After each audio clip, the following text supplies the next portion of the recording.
Let's Hack 4.0, Energy Storage Systems and Electric Mobility.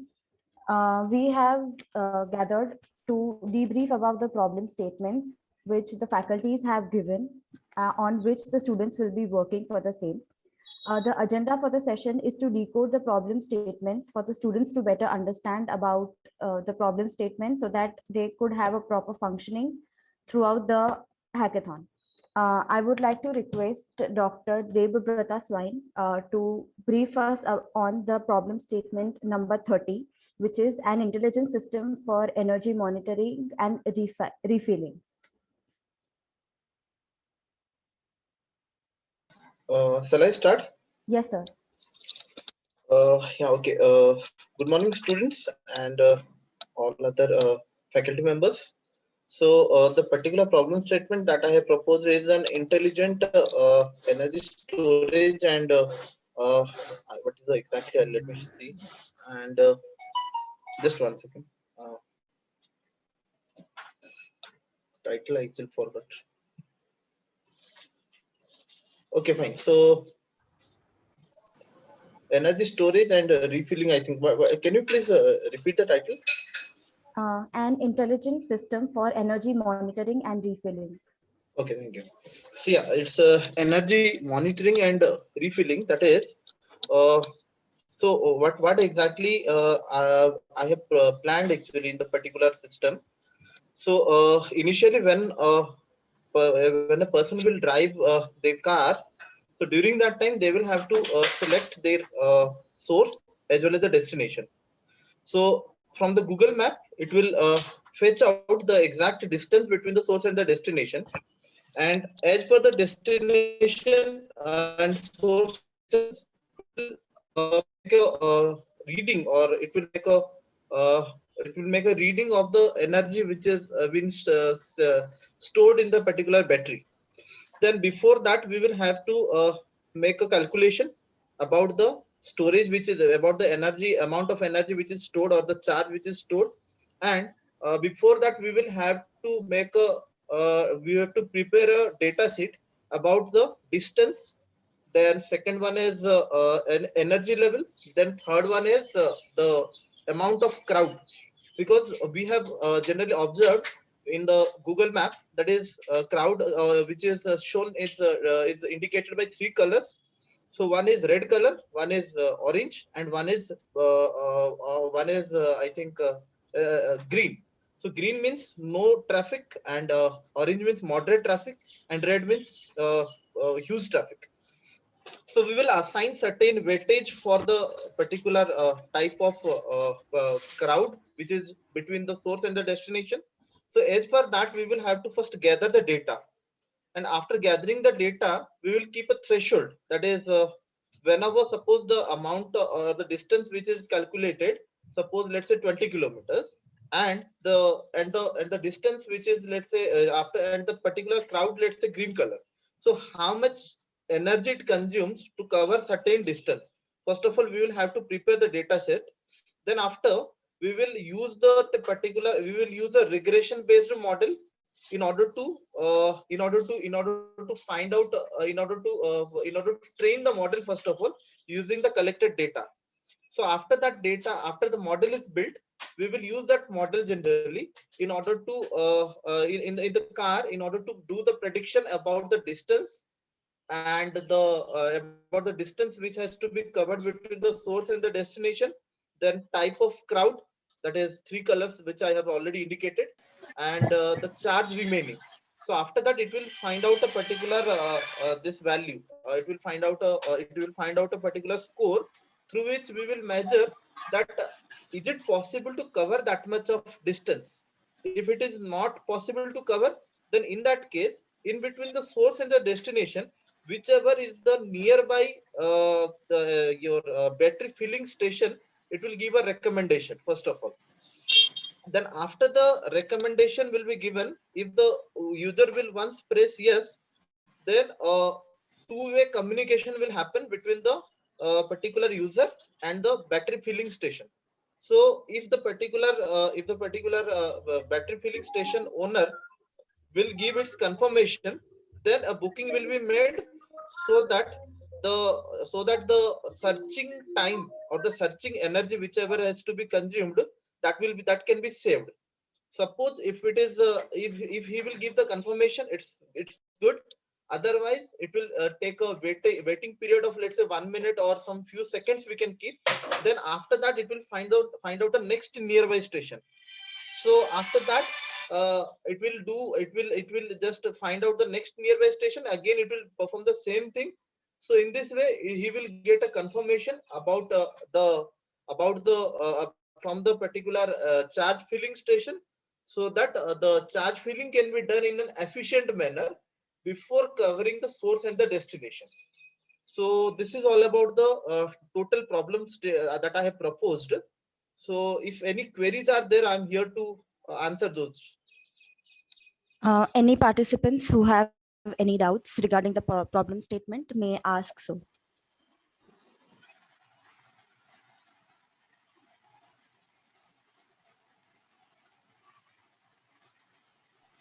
Hello, sir. Yeah, Badal. Sir, I was saying that you have mentioned about the data set which we need to create, but the thing is like the data set for the Ampere battery, which is like about 125 Ampere electric vehicle which is using. So like that data set is very difficult to extract because none of the company put that data set online. So like we have gotten data set for the 3.5 Ampere battery. So like can we utilize that data set for same? Otherwise we can do one more thing. We can create our own data. How the data set can be created? I'm just telling you one example. We can have the particular vehicles weight or something, how much energy it requires to cover a certain amount of distance first of all. So through that also we can have a prediction that if it is consuming this much of charge to cover this much of distance, then how much energy is required to cover a particular certain distance. That also we can consider, because see, when we are having certain vehicles, so during that time when we are putting 1 liter of petrol, so it depends upon a number of parameters of the vehicle and the number of passengers, all those things.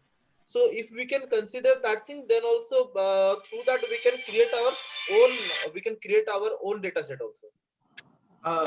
Sir, that won't be an issue, but like if we create our own database and work on that, then the model which would be prepared, that would be an offline model. Like it won't be a working model, and we were trying to prepare a prototype of a working model. See, one more suggestion what I have, we can take the help of some faculty from physics or let's say electrical. Then in that case also we can have a estimation. If the speed will be this much, then how much is the and this much is the energy. Then and this much, see, because there is a standard which is set for fully crowded or normal or no crowd or normal or moderate crowd. So how much is the average speed of a particular user or a rider? Okay. So in that case also, by considering that also, I hope we can create. Okay, sir. Can be possible. See, initial level we can do one thing. Otherwise, we can have a standard formula in order to calculate the distance, and based upon that we can build our system. And once suppose we will have in future enough amount of data, then by considering that we can have a regression based model initially. Otherwise we can have a certain formula in order to calculate how much is the distance can be covered based upon the how much the distance can be covered with the existing amount of charge based on the source and the destination distance, then amount of charge and the type of crowd. We can have a hard coded formula. Otherwise, what I am again telling is that we can have some threshold value. Let's say, for example, suppose the score which is calculated, let's say 15 or 20 or something, the distance score. Okay, so we can take little bit beyond, little bit lesser than that, instead of going according to the exact value. If we will go for the worst case complexity, then in that case, if it will be best case also, that will not create any issue for our system. Yes, sir. Okay. Yeah, who is asking? Does anyone else have any doubts? You can drop your questions in the chat box as well.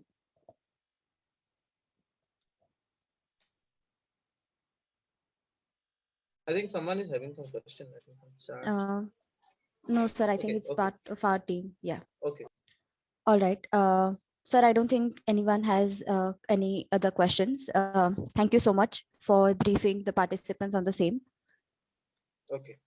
I would now like to request Dr. Daya Kaul to brief us on the problem statement ID 32, which is battery recycling and second use life.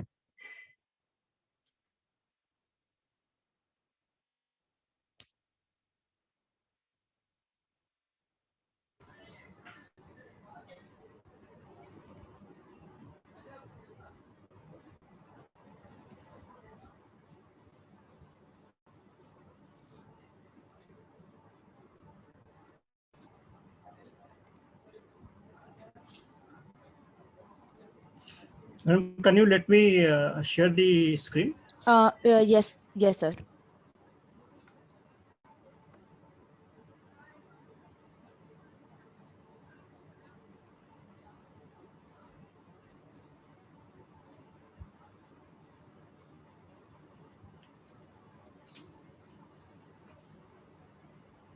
Sir, now I think you'll be able to.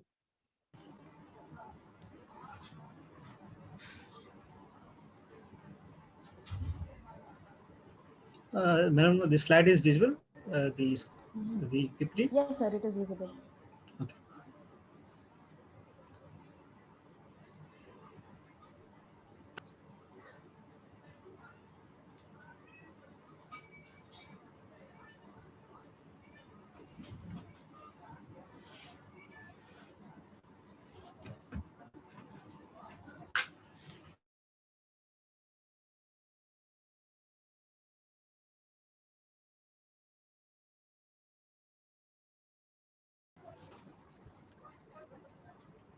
Okay. Good morning, everyone.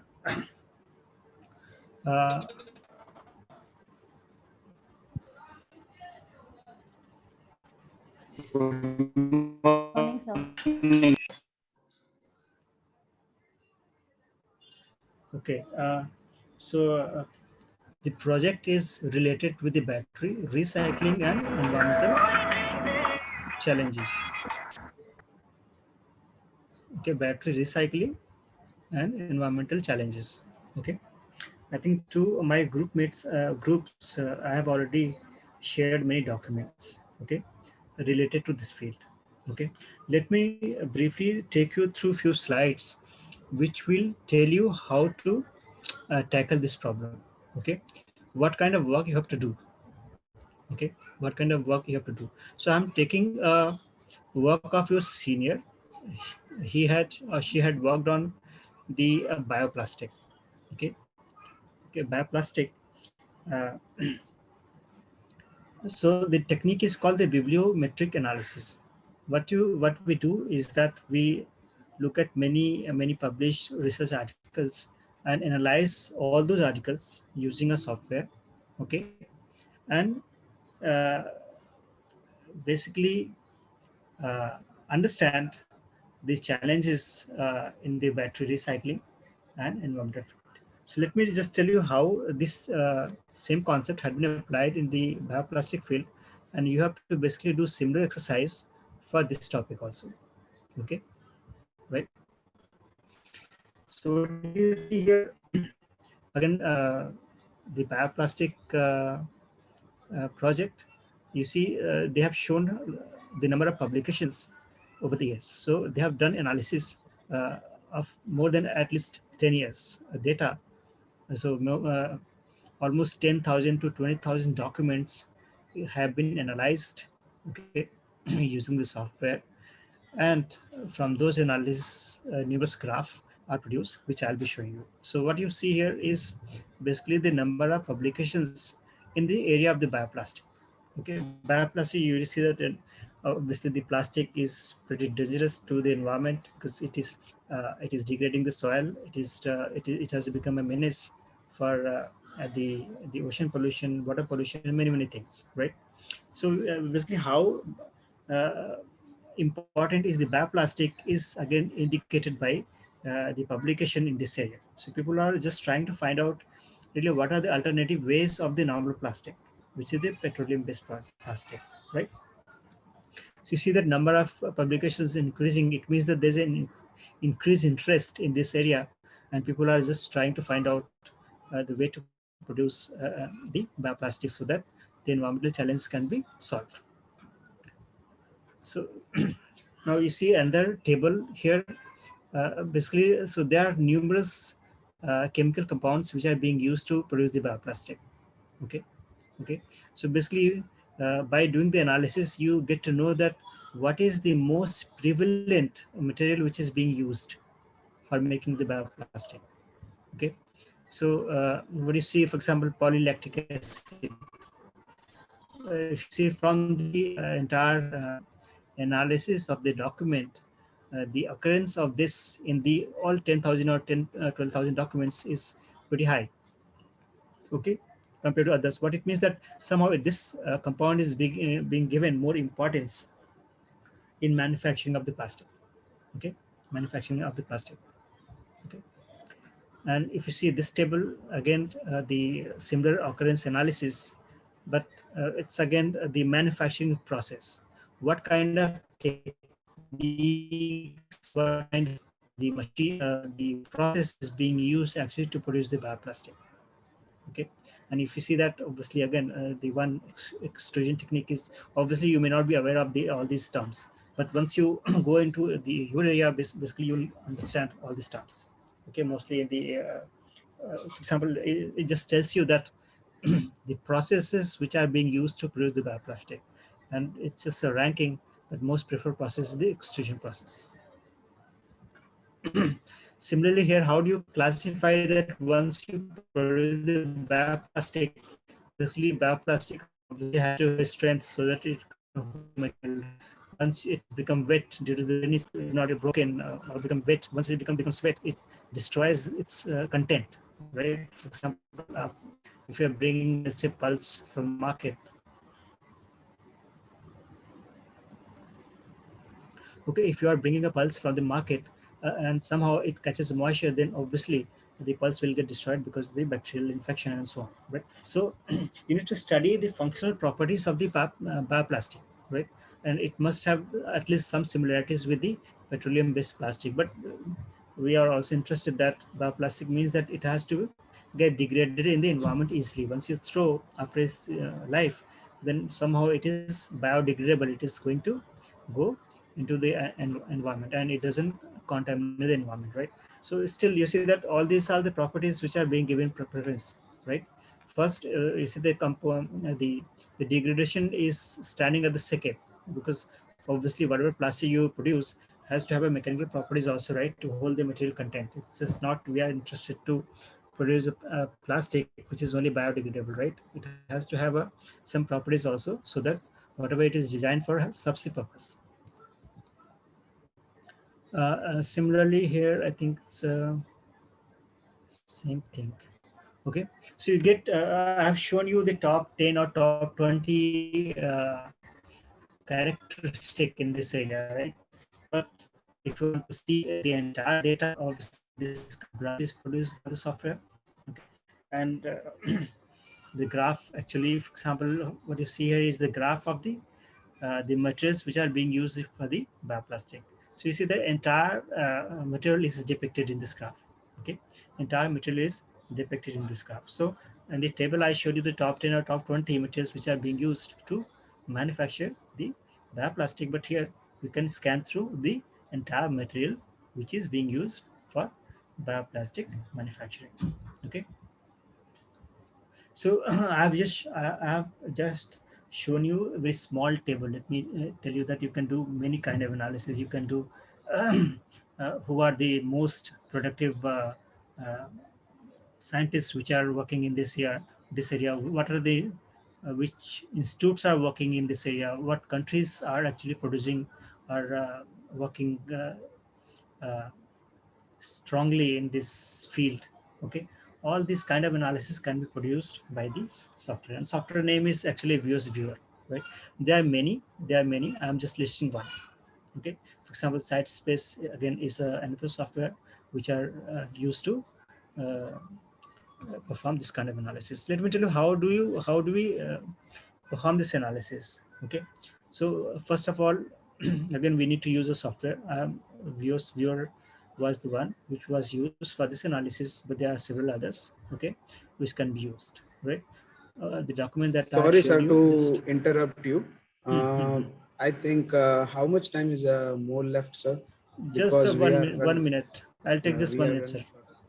running short of 1 minute, sir. Okay. And if you see this, all kind of database is being used to perform this kind of analysis. For example, Web of Science, Scopus, and so on. Okay. So once you once you access the data base, use this basically software, you just and use some keywords actually to search the documents. Okay, then you must be able to collect many documents which are related with your with the bioplastic, in your case with related to the battery. Okay, and you can perform similar kind of analysis. So I have already shared you the document to all the groups. I expect you please go through those documents as we proceed. I'll share you more and learn all these softwares and basically take advantage of these softwares to produce this kind of basically graphs. That is what the work is. That's all from me. Any question from any question from any students? Any participants, if they have any doubts, you can raise your hands and ask your questions, or you can, yeah, you can ask.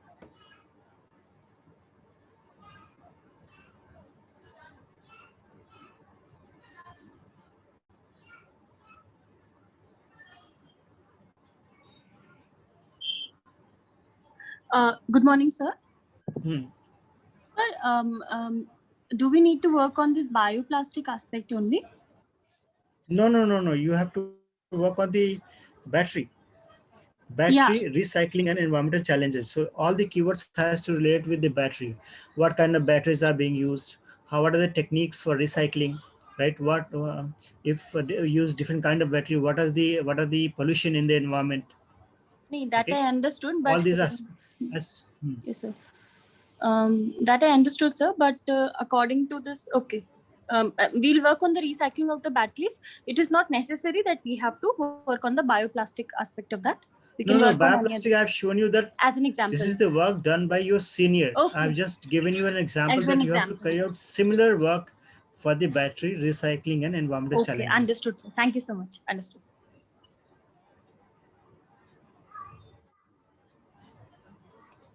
Hello. Yes. Do we have to analyze publications published after a specific year or something? Yes. Obviously, the longer you take, it's better. Let's take 10 years 10 years of analysis. So whatever document I've shared, just first go through those documents. How many years of data they have taken? They taken 5 years, 10 years? If you take 10 years, I think it's good enough. Okay.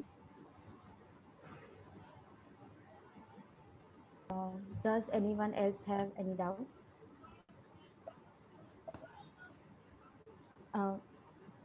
Okay. So I don't think we have any more doubts. Thank you so Okay. much for debriefing us about the problem statement. Yeah. Okay. Thank you all. Thank you, sir. Now I would like to ask Professor Surendra Singh Kachchavaha and Dr. Praveen Kodgire to brief us on the problem statement number 35, which is development of a sustainable recycling method for the separation and renovation of spent lithium-ion batteries based on ultrasonication.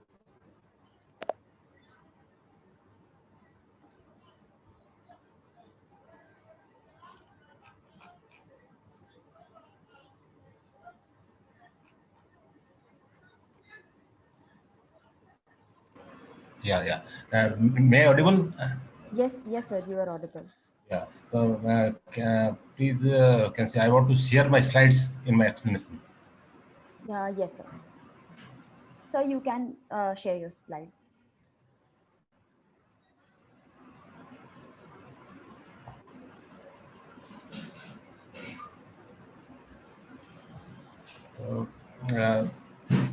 Very good afternoon, students and the organizers of Hack 4.0. And with my colleague, Dr. Praveen Kodgire, I'll just explain this problem in a brief manner. And the title of this problem is, let me have this full side of this one. Yeah. The title is Development of a Sustainable Recycling Method for the Separation and Innovation of Spent Lithium-ion Batteries based on ultrasonication. So this ultrasonication is a typical process intensification process in which we enhance the efficiency of the process. There are many, you can say, since use of lithium-ion batteries are continuously increasing, and therefore once it is used, then how to recycle it, that is a big challenge. So this method clearly tells that without any environmental influence, how we can develop this particular process. So normally what happens, the battery failure is due to the overcharge and porous blocking itself, right? And the increased usage of chemical reagents and acid solutions, this is a major drawback, which poses which pose some environmental problems of wastewater discharge. This is a very I can say, as far as the this conventional processes are concerned, this is the typical way. This creates a pollution. What are the conventional processes we follow, and therefore leaching is the most important process. But when you use the leaching process, then it has to be studied for the last couple of years, and there is a lot of, I can say, stress is there, how we can improve the leaching efficiency, we can reduce consumption of leaching agents, and then we can decrease leaching time and reduce leaching temperature for large scale industrial applications. That is the main challenge still remaining. That's why there is a lot of potential in this particular process. This is the strategy like this. Whichever the used this lithium cobalt oxide is there, by using this ultrasound, we can do the renovation process. And this process is very fast as compared to conventional leaching process, where temperature requirement is also high, and at the same time a huge amount of time is required, and electricity consumption is more, as compared to this particular can say ultrasound method is considered to be a very efficient process, and at the same time to reduce the time. And besides this one, there is no additional co-solvent is available. Of course, it depends upon various factors. For example, say ultrasonic power, how much, this is the optimization problem. Ultrasonic power is required, reaction time is there, stirring speed, how much can say speed it is there, then hydrogen peroxide volume, how much you can use, solid to liquid ratio, particle size, then pH range and reaction temperature. All these factors, through design of experiments, we can analyze this problem to achieve that with most optimum way, how we can recycle that one. That is the main feature of this particular process. Now, main entire strategy or methodology, we can see that the beginning, what happens, we have the spent lithium-ion batteries there, and after discharging, we will dismantle it, where anode material is separately and cathode material is separate. Then we have ultrasound separation method, where almost we can say lithium, cobalt, oxygen spent portion is there. We can again reuse it through ultrasound separation. In a similar way, this anode material can also be ultrasound separation can take place, and then this reusable there. Besides this one, further the next step is the ultrasonic renovation process, where we can use this nanoparticle size. So that through leaching process, we can produce this lithium leaching solution prepared, which is much better than the spent once it is spent. And these are the main three steps are there: pre-treatment. Then the other two steps are ultrasonic separation. There are many attempts has been done, but the point is that can say what should be the factors in a proper way we can do. That's the most important part. And ultrasonic renovation is an additional extended portion of this one. Now, by doing this, what happens? Main outcome will be that there is no secondary pollution. That is the main feature of this particular process. We can expect a very high reaction efficiency due to application of ultrasonication and the mild operating conditions. Existing conditions, what happens? More than 100 degrees centigrade is required. At temperature, sometimes pressure is also required. From that medium, the temperature and pressure conditions are atmospheric, but at micron level, what happens due to ultrasound waves, the bubbles are formed, then the growth of bubbles takes place, and then finally the collapse of bubbles takes place. Due to this one, what happens? Microscopic level, the system becomes very fast, and due to that one, the efficiency of operation of the system enhances. The process can comprehensively improve the utilized efficiency and provide a theoretical as well as experimental basis for technical upgrading of the spent lithium-ion battery industry. Because ultimately, what happens in industrial point of view, the main thing is that the process must be efficient, but at the same time, pollution point of view, there should not be any problem. And another important step. Normally, people criticize the ultrasound that it is a very small scale. How the industry wants some bigger scale. The point is that ultrasound we can use it as a proof of concept, and nowadays a big size this uh, horn type of ultrasounds are available. So there is no scale to upgrade this one. There is no issue for upgrading. So either we can upscale as per the industrial needs, or there are some additional processes are available which are based upon same ultrasound. Ultrasound we can use it for small scale for proof of concept purpose, and then once the proof of concept is properly achieved and optimized, then this can be transferred to other processes, and those are called as cavitational process, which includes hydrodynamic cavitation, which also includes stator rotor type of processes. So they are all almost can say equivalent process, but industrial point of view, they are more suitable. Once it is proved that ultrasound concept is good or giving a very good result, hence it is a corollary that in other two processes it will have to give the proper answer. We cannot go in a beginning, I can say in the beginning for a large scale. The reason is that it will be expensive. So ultrasound small scale, we should do the minimum number of experiments, get a proof of concept, and then and of course proof of concept at preliminary level it is available, but at optimization level we have to go for that one. Finally I would say that this since the lithium ion battery can say the application is continuously increasing, uh, therefore the proposal have a potential role in resource saving for the entire lithium bromide recycling and for remanufacturing industry, because recycling has become an integral part for the industry, and this particular process will certainly play an important role to develop a new concept for recycling of the lithium ion battery. Now, if any point, can say my colleague Dr. Praveen Kodgari is also there. If you want to add some any feature, if I have missed something. I think you have covered most of the points, sir. Let's check whether the groups have any specific question. If not, we'll then answer accordingly, very specific things. Only one point I would like to add on is that, as sir has mentioned towards the end, we have a limited source of lithium as such.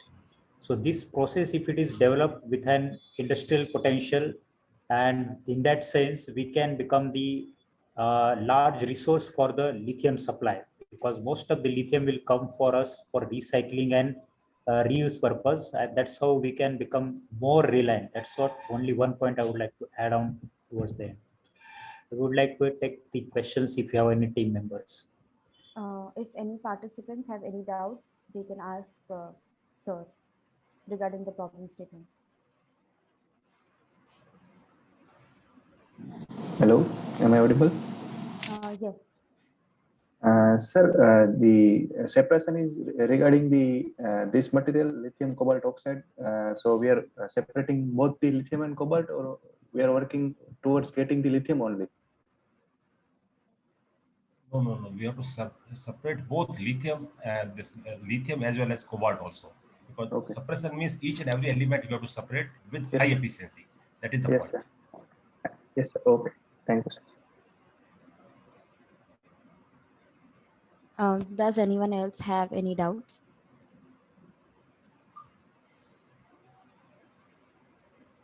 No one? Okay, sir. I don't think anyone else has any doubts.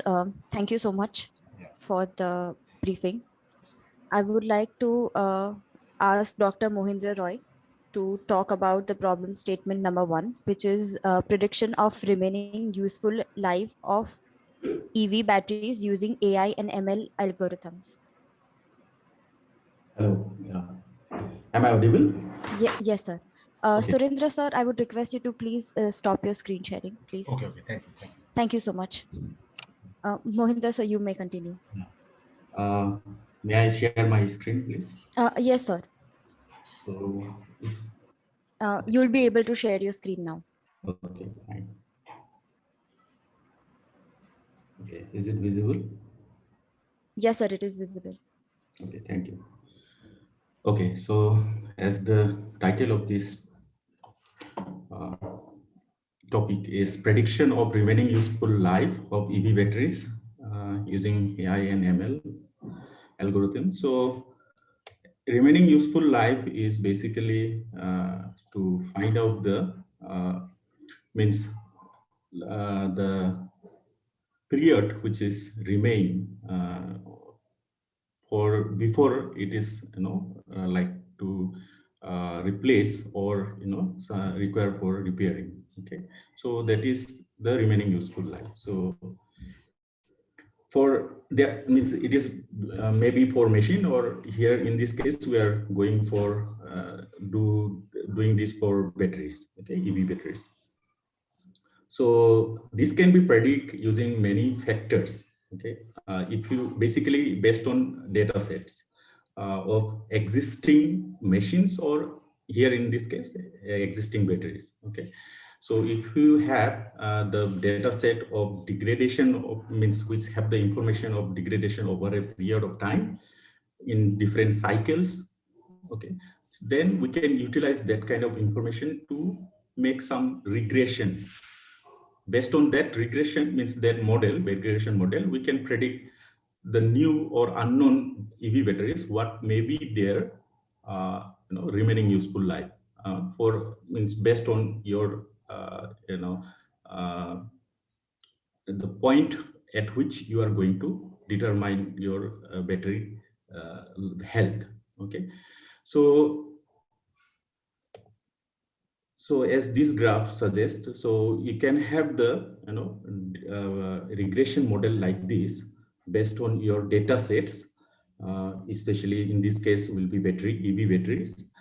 And then what you can do for a unknown same kind of EV cell, what at a particular point of life cycle, from that from that period, what may be the next remaining useful life of the battery, or you can predict where you have to have either replacement or some kind of repairing. Okay, mostly in EV cells it will be replacement. Okay, now coming to the the features based on which you are going to determine the remaining useful life. There are many features. Many research teams are using different features to predict the remaining useful life, but mostly they are generally looking for charging discharging profile of the battery, as well as means if some chemicals are involved, definitely if it is the chemical battery, so chemicals degradation, as well as some of the parameters which are mathematically derived, like candle rank correlation coefficients. So these type of parameters you can go for and figure it out which will be more suitable for your model. Okay, there are so many different parameters or different kind of features available, but you have to find out or you can just make a ensemble model using all these different parameters and find out which will be the optimum parameter or which are the best parameters for designing your model. Okay, so this is just like a flow chart. Means if you go by the reference, so I gave the reference of this flow chart, so you can go through this paper and you will find out the how many different estimation they have made based on different parameters and how they come up to the remaining useful life. Okay, so if any one of you are interested, means any group, then we can discuss detail later on, because this will take much time. Okay. Okay, so regarding the data set, so if you go to the NASA's prognostic lab website, So you will find the set, which is basically they offer for charging discharging profile, as well as in different temperature, as well as the impedance. So they have different data sets set up to up to 6 data sets, different with different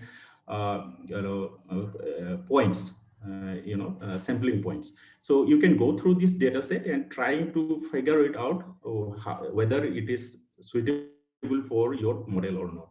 Okay, if not, there are different data sets also available, but this is more reliable data set. Okay, and also there are some simulated data sets available in different research groups. Okay, so one of the recent paper on remaining useful life for EV cells is this one. As well as if you go to the NASA Prognostic Lab website, so you will find so many other research paper for remaining useful life. So you can go through this. So I gave this link here in the slide. So you can go through this link and try to find out the papers and try to read what are the different techniques they are using for determining the remaining useful life. Okay, so we can discuss later in details some of the techniques. Basically, I did in charging discharging profiles, means using charging discharging profiles. So we can take that model first, or we can design ensemble model also. Okay, but that's it from my side. Yeah. So if you have any question, please go ahead.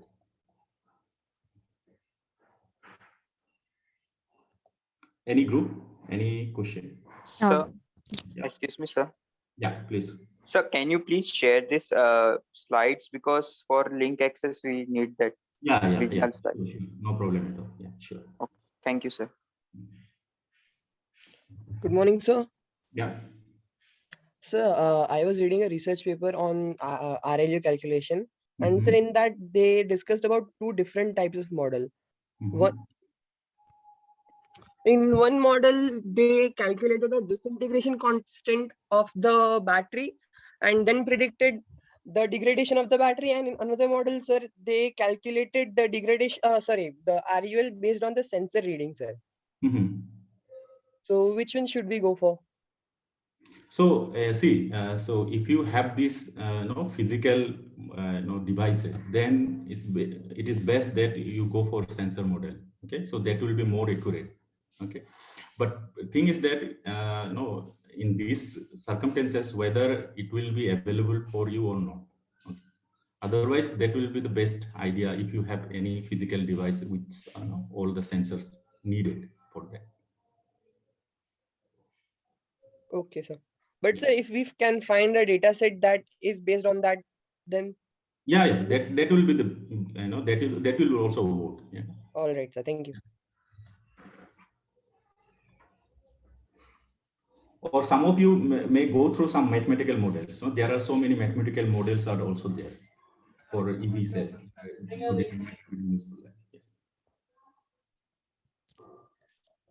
Does anyone else have any doubts?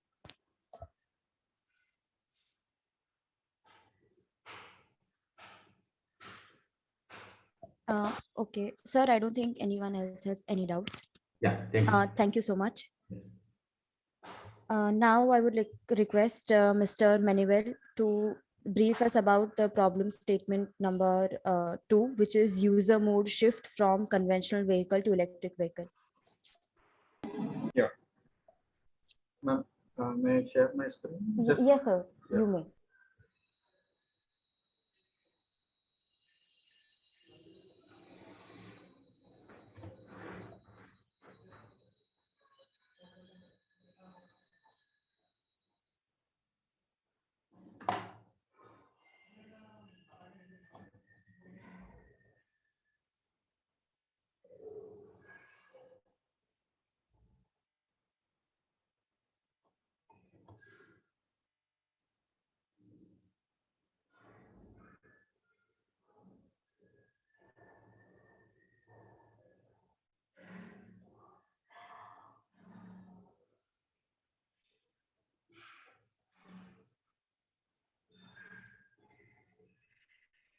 Sir, if you are saying something, you are on mute.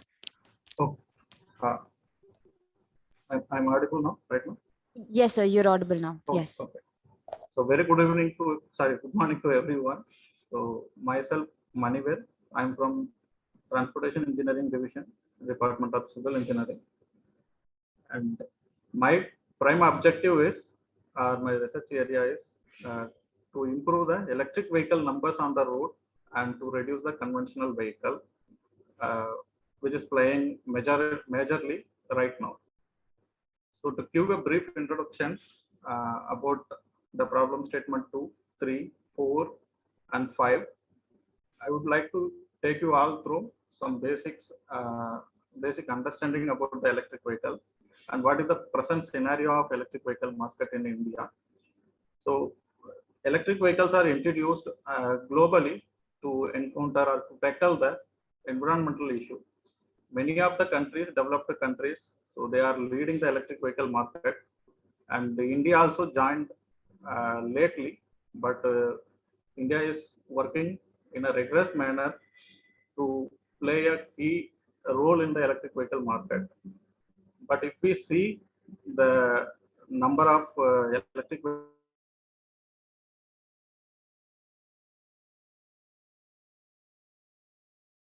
conventional vehicle, and government also, central as well as state government, they are taking enormous effort by introducing the policy subsidies and by formulating many schemes to enhance the electric vehicle sale.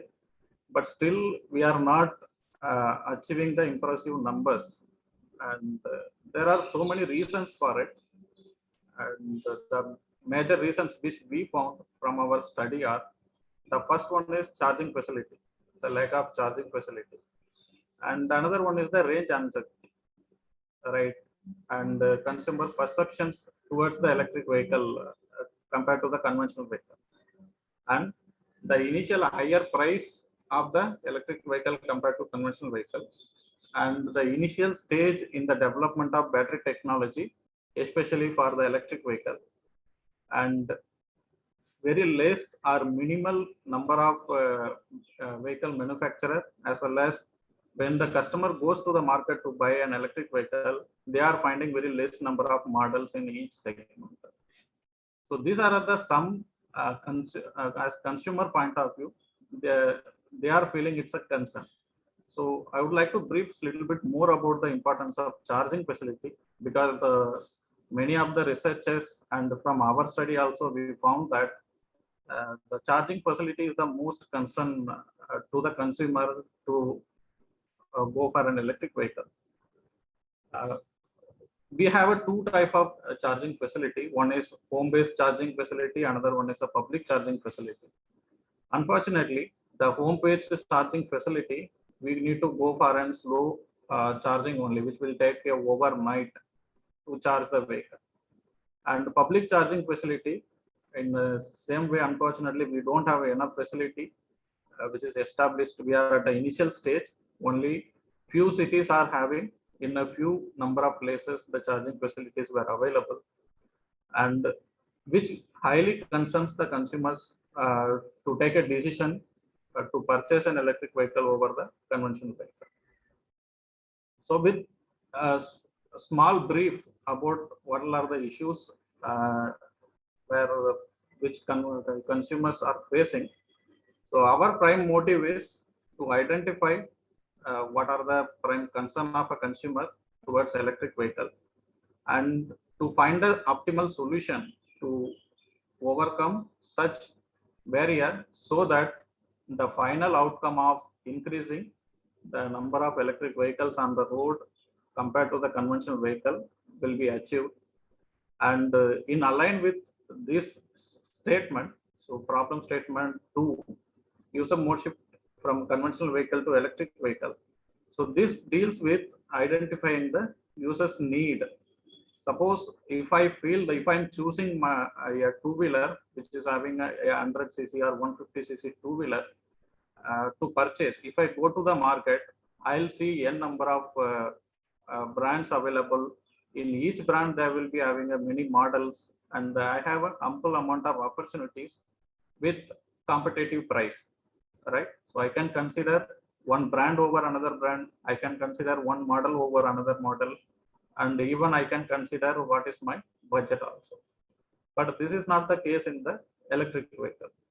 And also, users are feeling that by paying some extra amount to the vehicle, which is having a same features of petrol and diesel, and we are taking a risk also along with it, because they are not having any scope like what will be the electric vehicle market in the future.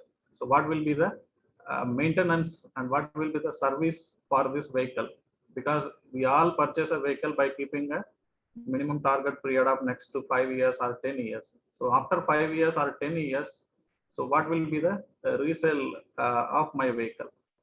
So don't judge like these all are how it matters. When as a consumer, from our analysis, we found that so when a person goes to buy any product, especially a vehicle, so they used to think about the brand, they used to think about their maintenance, they used to think about their service, they used to think about their mileage, and they used to think about their future resale value after a certain period. So these all the factors are questionable as of now in the electric vehicle compared to the conventional vehicle. So the first problem statement is identifies it tries to identify what are the most significant factors which will influence the users to shift to an electric vehicle from the conventional vehicle. And coming to the second problem statement, public charging facility at the existing petrol pump. So I'd like to give a small example for this problem statement. So why we are working on this.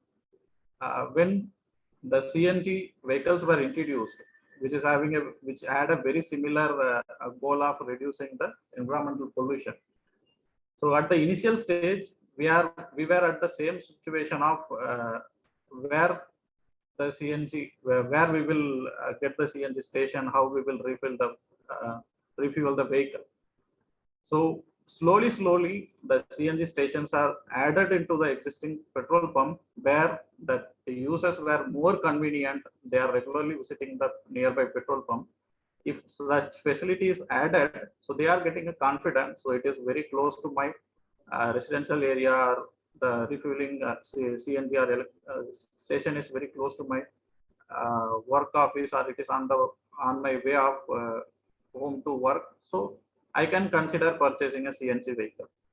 So right now, if you see the number of a CNG vehicle, even though the price is slightly higher than the normal petrol or diesel vehicle, we can see the considerable number of sales. So this is what the similar pattern our research tries to follow, adding the EV charging facility in the existing petrol pump, where the additional requirement of infrastructure won't be an any issue. And also the petrol pumps are established based on the customer demand only. So which location needs to be established and everything. So adding into the existing petrol pump will definitely improve the confidence on the customers, and they may consider going for an EV. And coming to the problem statement 4, which is strategic policy approach for a mass EV adoption. As of now, from our study, we got that. So moving towards a one person as a consumer, which is at the initial stage of EV market development, which is a very critical, and also which is we have almost not achieving the required number. All right. So that's what we got it. And that is the reason this problem statement was formulated. So here we need to identify a vehicle group like which is having a mass number.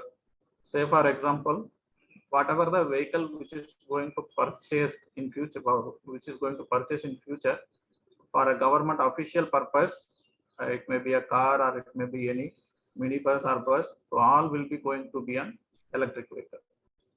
And the vehicle which is used to transfer or to transport the employees, school students, and college students. So those vehicles are going to be electric vehicle. And the Ola and Uber, so like the organization, those who are having a transport facility, taxi services, not only Ola and Uber, in the state, those who are having a mass number of vehicle for taxi services, so if they considering an electric vehicle over the conventional vehicle, so we could achieve a mass number of electric vehicle adoption, and we can see the significant number on the road.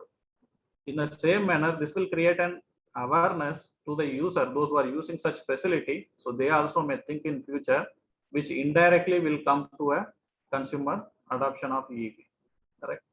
So this is not an easy one, because if we ask any organization who is running from 10 buses to transfer their employee, so to adopt electric buses, so obviously they may ask a question, so where I can charge, or why should I pay extra money, because EVs are much higher than the normal vehicle.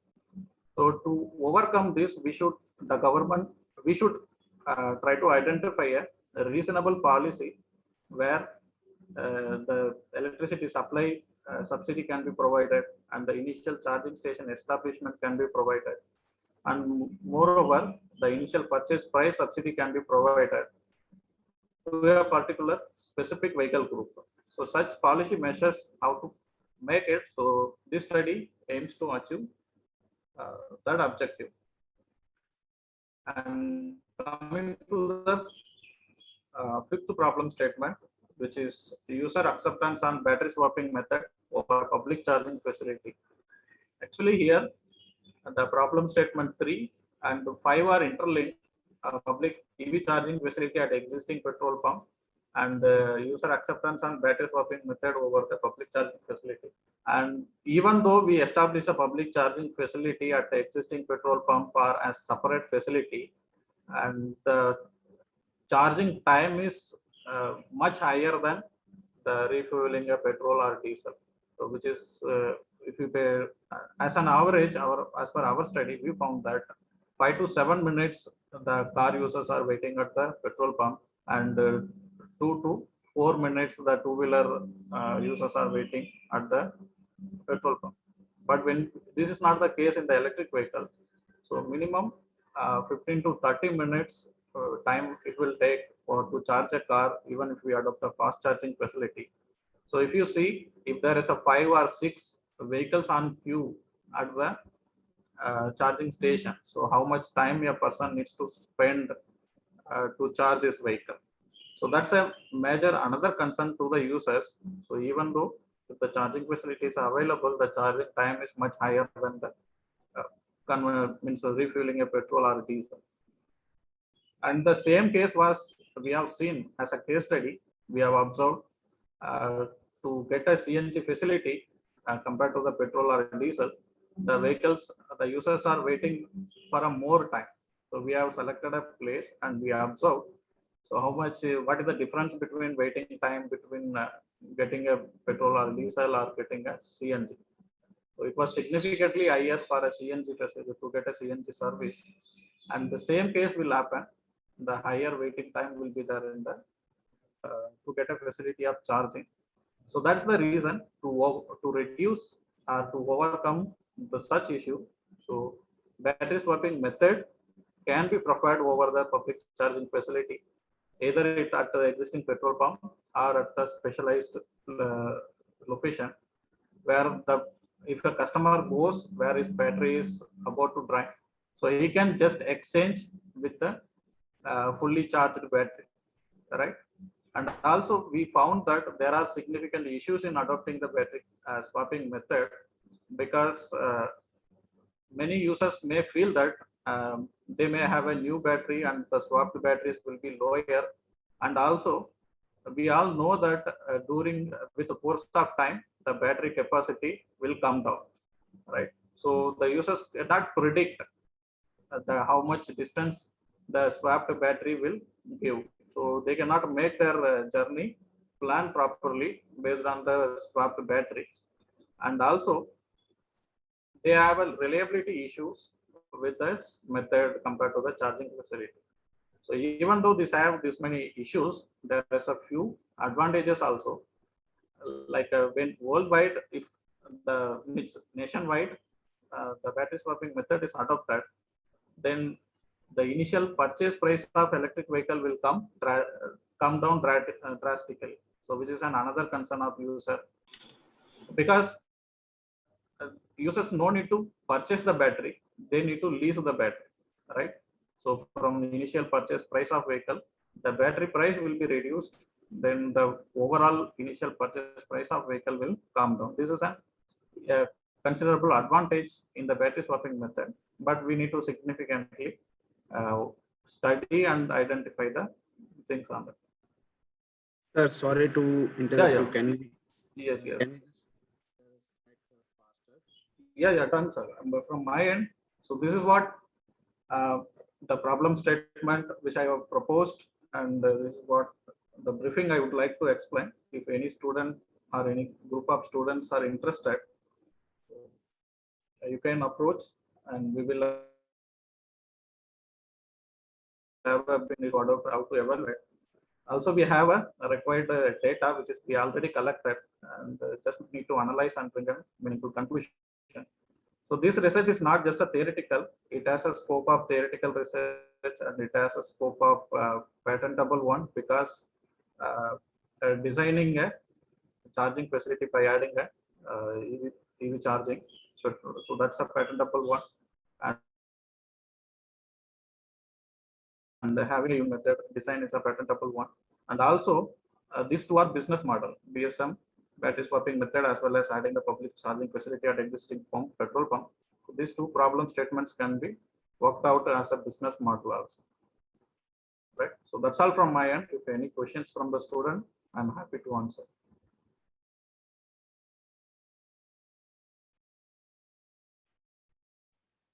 If any participants have doubts in the problem statement 1, 3, 4, and 5 mentioned by sir, you can ask your questions.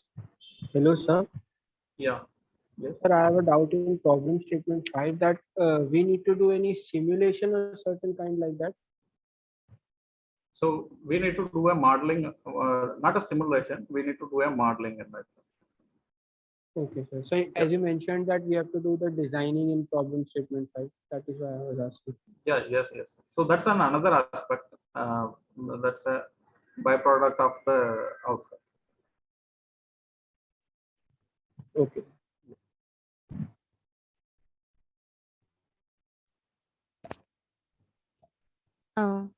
Are there any other doubts?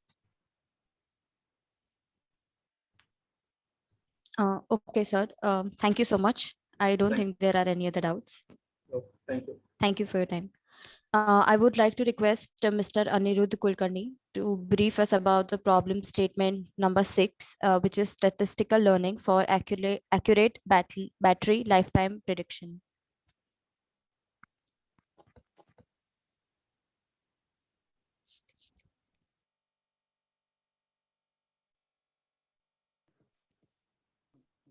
Sir, you are not audible.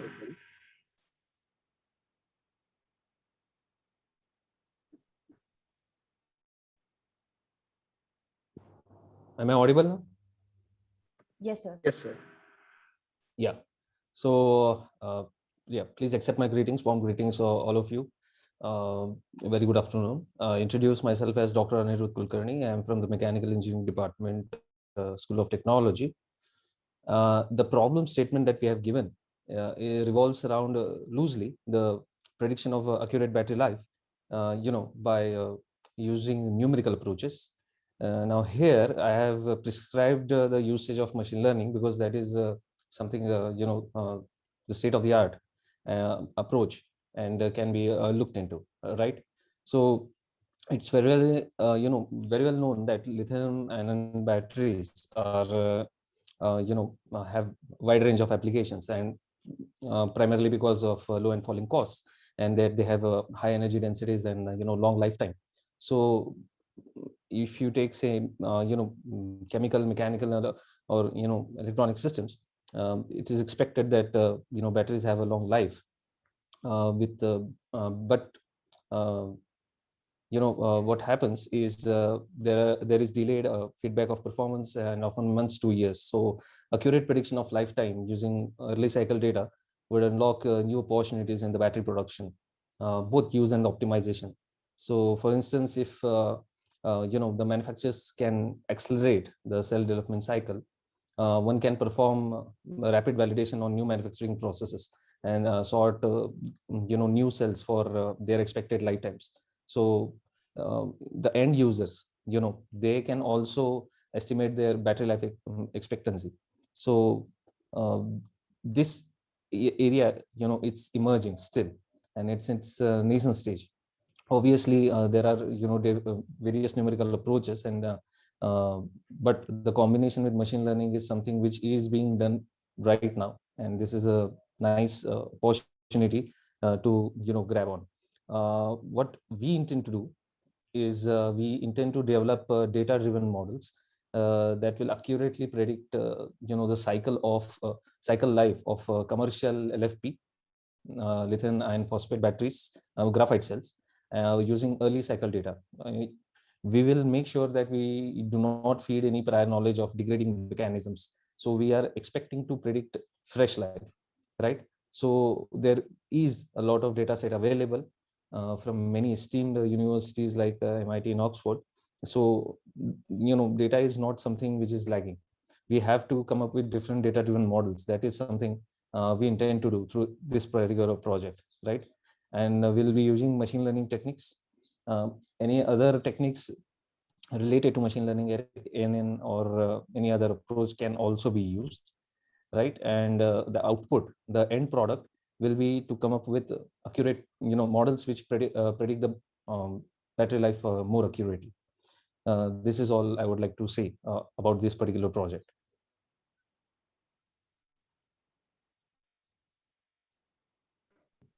Yeah, thank you for your time. Yeah. So in case any students who would wish to ask any doubts, or if they have any doubts, they can ask to sir.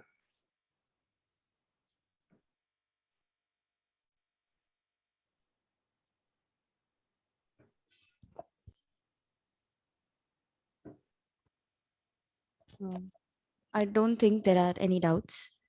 Sure. Thank you so already, much, sir. there is an active team that is working on this particular topic, and we have already accelerated our study. But in case anyone wants to join in or to work on a topic close related to this, is also welcome. Thank you. All right. Thank you so much, sir. Thank you. Thank you. I would request Mr. Srijit R to talk about the problem statement number 7, which is intelligent bidirectional multifunctional control of an EV charging station with multiple energy sources. Yeah, hello. Am I audible? Yes, sir. Yes, you're Good. audible. Yeah, sure. Good afternoon, everyone. So I would like to share my screen as well. You'll be able to, sir. Yeah.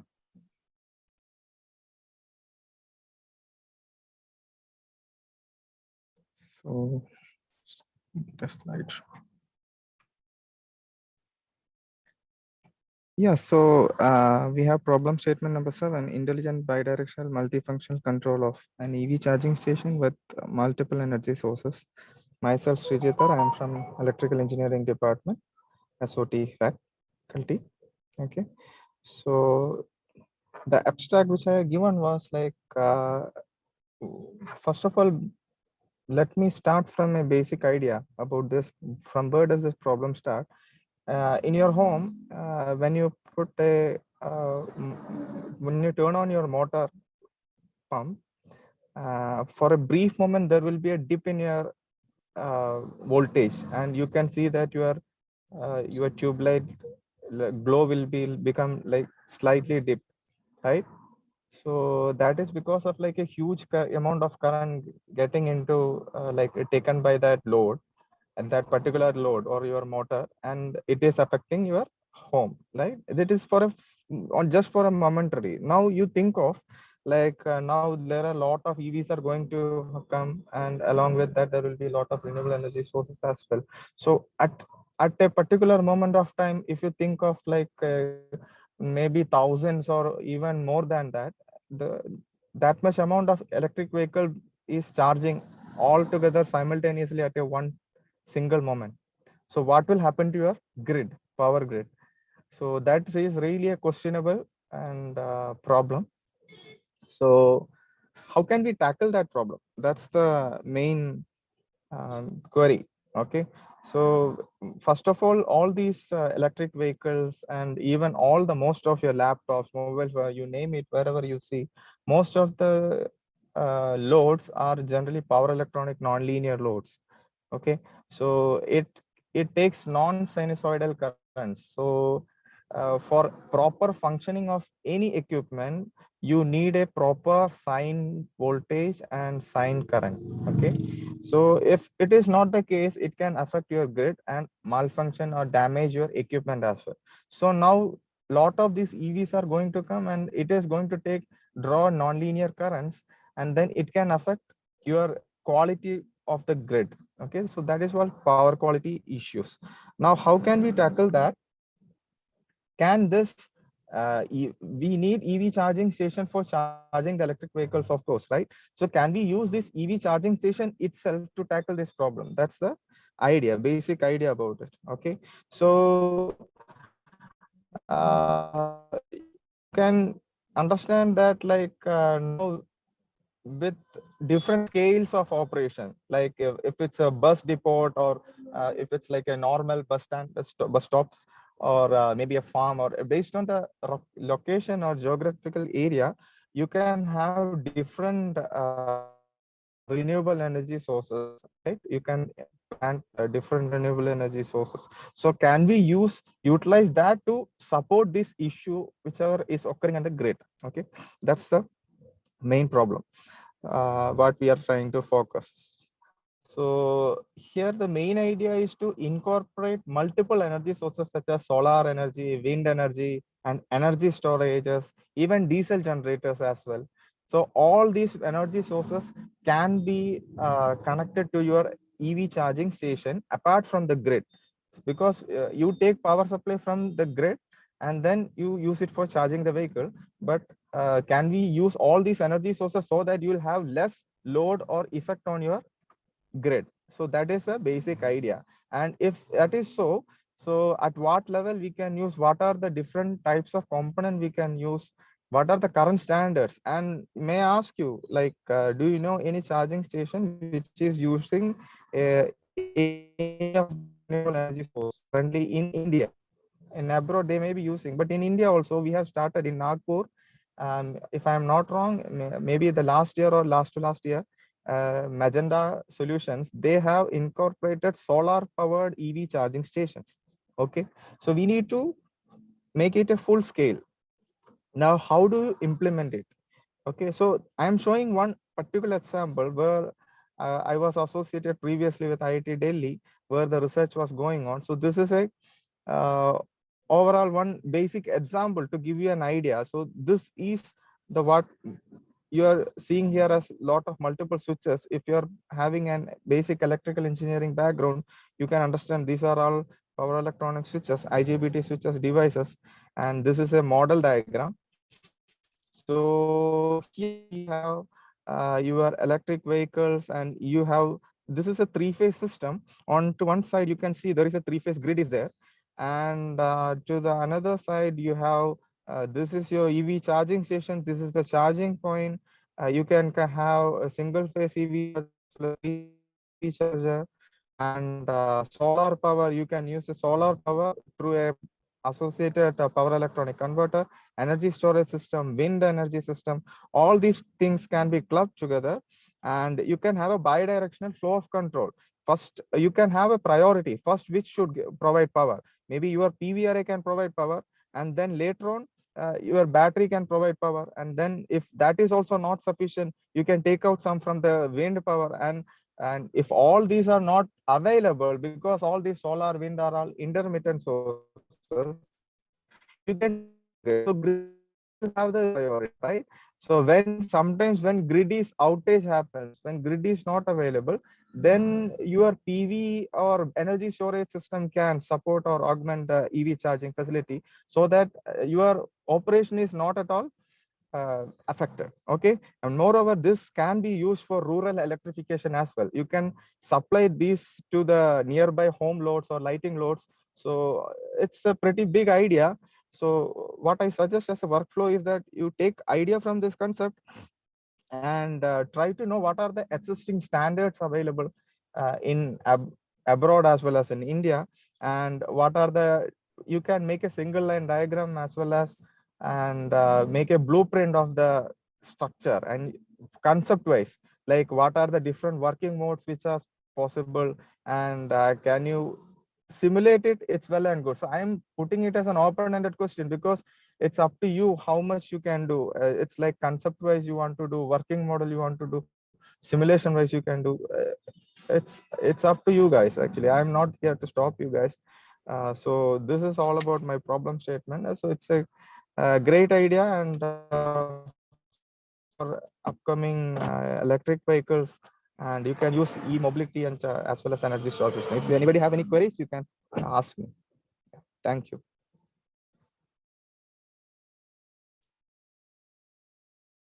Anybody? If anyone has doubts, please go ahead.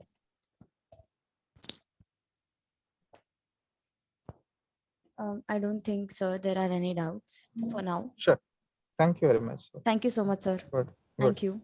I would request Dr. Santosh Kumar Bharti to debrief us on the problem statement number 37, which is an intelligent battery life predictor. Good afternoon, everyone. Good afternoon, sir. Yes, am I audible? Yes, sir. Okay, so our problem statement 37 is very similar to Mahendra Roy sir problem statement. Objective wise same, but and most of the technical parts sir has briefed to you. I'll just tell you what additionally we want in our problem statement. First of all, we want you to find out all the parameters. What are the parameters or what are the components of the battery for electric vehicle? And then once you find out, then you have to analyze it. What are the parameters are most affected for their life cycle? So if anything like what are the damage, then whole battery life will be means affected.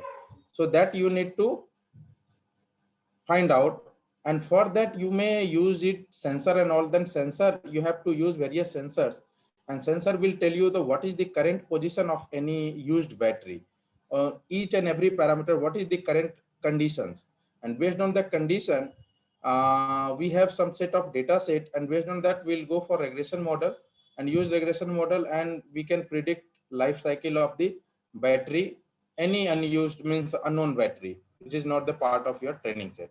So this is the overall idea. So mainly here your challenge is how to extract the current condition of your battery, and for that we may go for sensors so that it will become some smart predictor systems. If you have anything, then you can ask. So this is the overall idea, and then what are the technical aspect and all, and data set.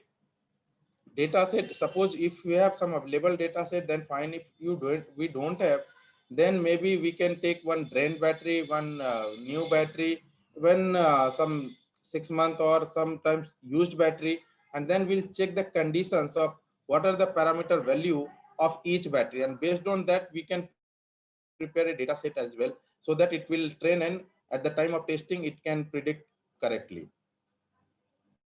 Yes. So that's all. If you have to ask anything, you can ask. Later on, we can go for one by one meeting. If teams want, we can go for one by one meeting, and then we'll discuss how to proceed it. If anyone has any doubts, you may go ahead and ask, sir.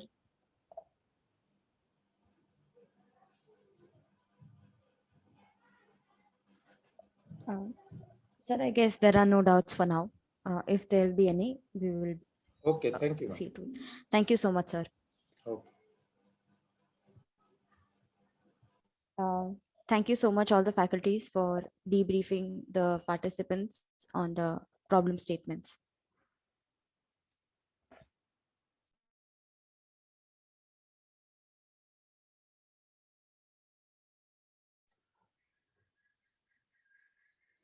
Thank you. May we leave? Yes.